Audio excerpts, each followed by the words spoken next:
送家電、送車位，仲要幫你開埋永利中港巴士南岸停後點。冇錯啦，呢個屋苑呢就係位於我哋港口嘅上城南岸。嗱，而家 Rocky 咧就翻到售樓部啦，同大家介紹下成個屋苑以及我哋一個上城南岸嘅位置哈。咁上城南岸咧係位於我哋香港北路嘅，沿住呢個公路咧，經過我哋石岐大道就翻到成個港口最集中嘅商業配套以及行政配套啦。分別有我哋1+1商場啦、保利廣場、萬運會嘅一個商業配置。咁港口嘅人民醫院以及我哋行政服務中心咧都喺附近嘅。中山嘅濕地公園啦、體育公園啦，大家散步行街都係非常之寫意嘅。咁經我哋中港巴士站咧，就可以翻到我哋深圳啦，大概1個鐘嘅車程翻到深圳以及香港嘅。咁呢個巴士站咧都係位於我哋上城嘅石岐花園嘅樓下嘅。咁再移步過嚟到呢邊啦，大家見到成個屋苑咧係一共有7棟嘅，其中有一棟咧就係我哋配置嘅幼稚園啦。今次我哋主推嘅咧就係2棟同3棟嘅戶型。咁咧係面積段就係80平方做到3房嘅，88平方咧我哋做到4房喎，110方咧做到大4房嘅一個設計。咁今次嘅價錢咧都係非常之筍嘅，講緊係8000幾蚊已經大裝修啦。兼且咧發展商仲有一個產權嘅車位贈送喎。事不宜遲，跟我 Rocky 嘅鏡頭望一望佢哋一個園林嘅配套，以及我哋一個示範單位啦。呢邊嗱一個東南亞風情嘅一個園林啦，大嘅泳池。以及我哋會所配置啦，第二日咧售樓部都係攞嚟做翻會所嘅，同埋我哋每一棟嘅樓下咧都有一個泛會所嘅主題啦。咁有我哋嘅瑜伽室、書吧、老人長者嘅活動空間，都係比較多元以及豐富嘅。萬科嘅物業做翻嘅管理，我相信第日嗰個質素都會維持得好好啦。咁而家咧都可以欣賞下成個花園嘅嗰啲唔同嘅植物，以及我哋一個園林，跟住 Rocky 咧就大家親身上到去我哋嗰個示範單位去望一望。嗱，而家 Rocky 咧就上到我哋示範單位啦嚇，喺2樓嘅位置。咁呢個咧就2梯4戶一個設計啦，89方做到4房啊，就係傳說中嘅4房啦。咁成排嘅一個鞋櫃咧係預露出嚟嘅一個位置啦。咁呢間房咧就係全贈送噶啦，所以佢嘅實用面積係做得咁大啦。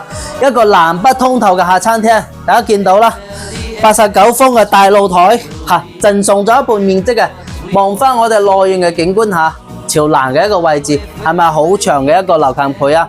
望出去都係可開揚嘅嚇，呢個係2樓嘅一個位置啫。咁咧入到我哋下餐廳啦，大家見到打開後邊嗰扇窗咧，就做到一個斜風嘅效果嘅。咁呢個位置咧就係我哋一個廚房啦，都可以擺到一個大嘅3門冰箱嘅。咁再跟翻我哋鏡頭啦，望一望我哋休息區。咁呢間咧就係一個長輩間啦，咁朝南咧係做咗2間房嘅。咁呢邊咧就係一個洗手間嘅位置，做咗乾濕分離啦。同樣呢邊咧就係一個 BB 間啦。呢個主人房咧都唔細嘅，可以擺到一個2米嘅床，兼且佢都係打咗呢個飄窗位啊。望出去咧都係唔錯嘅，因為呢個係2樓嘅一個位置。咁可以跟我 Rocky 嘅鏡頭咧，繼續帶大家望一望對面嘅110平方嘅大4房。咁呢間咧講緊都係總價唔超過90萬就可以立低啦，88平方嘅一個單位嚇。